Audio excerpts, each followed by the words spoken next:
ಯಾಣೆ ಹೊಡಿ ಹಂಗ ಹೊಂಟಾನ ನೋಡಿ. ಗಣಸೂರ್ ಹೆಂಗ್ ಕುಂತಿನಾಡ್ದ ಹೆಂಗ್ ಹಿಡ್ಕೊಂಡ್ ಕುಂತಿನಾಡ್ದ ನೋಡ್ರಿ ಅವ್ ಸೈಕಲ್ ಮ್ಯಾಗ ಹೆಂಗ್ ಸುರಬ್ಲಿ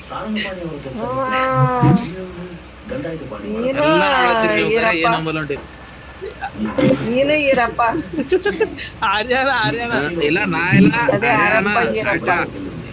ಆಟ ಆಡತಾನ ಈಗ ಗೊತ್ತದ ನೋಡ್ರಿ ನಾ ದೊಡ್ಡ ಕಾರ್ ತಂದಿದ್ದೆ ನೋಡ್ರಿ ನಂದ ಹೆಂಗದ ಕಾರ್ ಮೊನ್ನೆ ಖರೀದಿ ಮಾಡಿದೇವ ಸ್ವಲ್ಪ ಚಲೋ ಐತಲ್ಲ.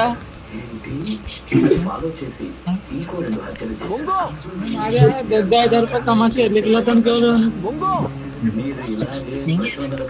ಇರ್ಲಿಕ್ಲತನ ಯಾರಿಗ್ ಖುನಾದ ನಮ್ಮೂರ್ ಪೋರಿ ಕೊಡತನೋ